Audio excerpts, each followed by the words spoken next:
I'm going to do my best to not be enveloped by shame, because this is not my shame to feel. The person on the offensive end is the one that actually meant to feel the shame. This happened yesterday. Allow me. Where do we start from? Yo, this was 2023. Yeah, this started happening in June. Between February and June, we're already boyfriend and girlfriend, whatever. Normally, he doesn't post anything on his WhatsApp status. All of a sudden, I started seeing him posting this particular girl. Not every day, obviously, but enough time for me to notice. He posted her like about 2 times or 3 times, and I noticed. And he'll post her with very interesting captions, maybe with a milk emoji or something. I respond one day to the status, and I'm like, oh, like, this girl is fine. Who is she? And he's like, a friend. I'm like, yeah, duh, like, obviously. I'm asking because you posted her a couple of times. Mind you, this guy has never posted me like once. And I'm like, yeah, duh, like, she's always your friend. Like, why are you posting her? He should like dodge this, that, the other. He now made it a big deal. The thing about him was that when I would confront him for things like this that are fundamentally wrong or things that he's doing, he would blow it up. I have a lot of story times in me. He will blow it up and he will make it look like as if basically he would just start projecting when I haven't even, accused him of anything. You guys, I wish I had receipts, but sadly, I'm the kind of person to block and delete everywhere. He might even see this video because last I checked, he does stalk me, but I don't know if he stalks me on YouTube, but I wouldn't put it past him. That same night that I confronted him about this babe, or the day after, he comes and he's like, oh, and by the way, like in the midst of us talking about something else. First off, he told me that he met her at the gym. I don't believe that. Like, that's a lie. He now comes and he's like, by the way, I'm going to be going out with this person. And I'm not going out with this person. Okay. IDG. What do you mean I'm going out with this person? He says, oh, that they'll be going to a restaurant. Mind you, me and this person, we had not gone out at all. And that's the reason why I would never in this life do any virtual or online. Like, I'm not, even long distance is a no for me. It's not even like a me thing anymore. It's a thing of like, the people that are out here, like, can they stomach long distance? Can they actually do what they need to do? I had just turned 18 freshly. Yo, listen, I was new to this. I had not seen better examples of what healthy love or healthy relationships look like in my real life. This was my first interaction, okay? So even if you drop me a beg, what my business? Like, I don't do that anymore. Like, me and this guy, like, we had been dating since February, like I said. Should I drop this detail here? Anyways, he asked me out in February and I turned 18 in April, and he was really like legal, way legal. Do with that information what you will. He was like 22. What business does a 22-year-old have with a 17-year-old? How does a 22-year-old find a 17-year-old attractive? I look at 17-year-old girls, like maybe girls in 111 in my department or my faculty, and I look at the guys in my department, and mind you, like the guys in my department, like the average age is like 20 years old, 21. And I'm like, at this age, you would be finding this babe, this JJC, this fresh out of secondary school babe attractive. Like, you want to, So this guy already had a lot of experience in terms of dating and whatever. This was my first experience, and he was already a master. He was already done, So we had been dating from February to that June, March, April, May, June. 4 months. We had been 4 months in. That was during the strike. Like, he called for a strike in February. We actually met before the strike. He lives in Magodo. We had just not seen at all. Me and this guy had been doing online relationship so far. Like, I think I was, how did I stomach that? Because I had like this mini talking stage one time this year. Like, I told you one day, point blank period, this is getting boring. I should talk to you every day. Like, I don't know, no surprises, no. Ew. Anyways, I digress. Can you imagine my shock when he said that, oh, he was going to be taking his babe that is his friend on a date? And you've not taking me. Your supposed babe on it. God, after he broke that news to me, I was like, I've never seen where 2 friends of opposite genders go on a date. Listen, I have been young, but I was never point blank stupid. And he goes, it happens, this is the other. I'm like, ugh.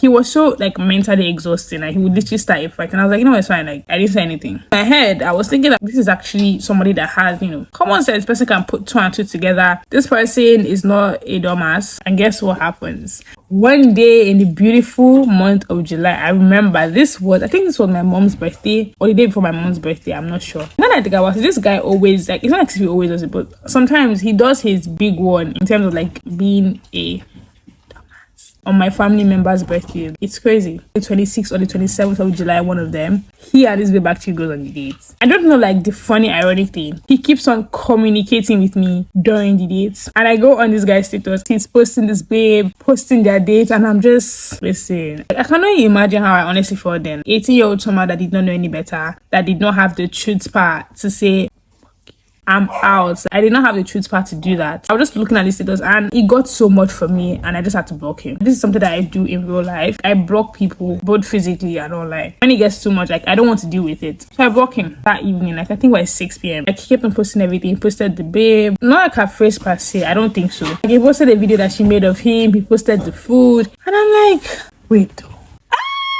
Hey, what I mean. But anyways, he was blocked that whole night and the next day. I'm not going to lie, you guys, there was a deep pit in my stomach. Like, I was going through it. I was not fine. I was not good. I was not handling it well. Like, this was my first time, okay? My chest was paining me, my tummy was aching me, the anxiety, poop, everything was just doing me. You know what I did? Next day in the morning, I unblocked him. I know. But then again, like, I don't even feel shame for doing anything I did then. If I knew better, I wouldn't do it. Now I know better, I would. If I block you, it's for life. But the next day, by 10 a.m., I now unblock him. And I'm like, why did you do this? Why did you do that? Manipulation. I honestly wish I had the chats. Like, somebody should please let me know if there's a way I can actually recover my chats. Because he's blocked on WhatsApp. I haven't changed my phone recently. But I think you can, like, cover your WhatsApp chats on Google memories. I don't know. Someone should please let me know, Sha. But anyways, we talk about it. I bare my heart out there. I say how I'm truly feeling and whatnot. After I bare my heart out, manipulation, upon manipulation, we get back together. We start talking and chatting. But I'm not even going to lie, I was so salty. That relationship lasted for the next 1 year after that thing happened. But throughout that time, I resented this guy so badly. Like, this is one of the many things that he did that made me resent him. But obviously, like, throughout the time, these waves still kept on popping up. I went to his Twitter too. Woo! I remember. So I think the day of the date, right? It's either the day of the date or after the date. I go to this guy's Twitter because he's quite active on Twitter. And I go to the tweets and replies, like, I think that's what it's called. I don't know. The reply section. And guess who I see? Alas and behold, it's the babe. It's her. Crazy, right? He would tag her on suggestive posts. He would say suggestive things to her. They're basically having a ball. Like, see the funny thing here, she wasn't even as psyched as he was. And like, when I think about it, that's quite embarrassing. It was giving that kind of situation where you have a male friend that is like obsessed with you, or you know he's a loser, so you don't want to like roll with him. Like, that's what it was giving. She was just like tolerating it or whatever. From what I could see though, I never spoke to her. Like, go to her and say, woman, okay. No. I can never do such a thing. I will never do such a thing. I'm sure that you are watching this video. You're a big loser. Somebody had to say it. And you don't know, like, the most ironic thing. The way we broke up was actually me. Well, let's say I did him there. I didn't do him dirty, I beg. Like, I didn't do anything. Nah. If you guys want to know like the whole breakup story, let me know and I'll film that for you ASAP because it is juicy. And it's funny. Even after the whole like cheating stuff and whatnot, in August, I was still so salty because this was my first time being cheated on. Like, I've never ever, okay, granted, like, this is my first adult relationship, but in secondary school I have never been in a situation where there is another girl. The guys I have either been in talking stages with or been in relationships with in secondary school, because I don't count, those don't count. I've never had a situation where I'm competing with a babe, or basically all eyes are on me. So this was my first encounter being cheated on. It's my first encounter with somebody who was a lying ass manipulative bitch. I didn't know how to handle it. Like, I was handling it the best way I thought I could. I thought I forgave him. I honestly never forgave him. And I resented him so badly. And I like to think, I got my leg back. Like, my leg back was not even as intense as what he originally did. I like to think I left a dent. And that's what that matters. If you guys want the full leg back, story time, let me know. I'll film that for you guys ASAP. I actually really like story time. I'm still going to do more of this. Bye.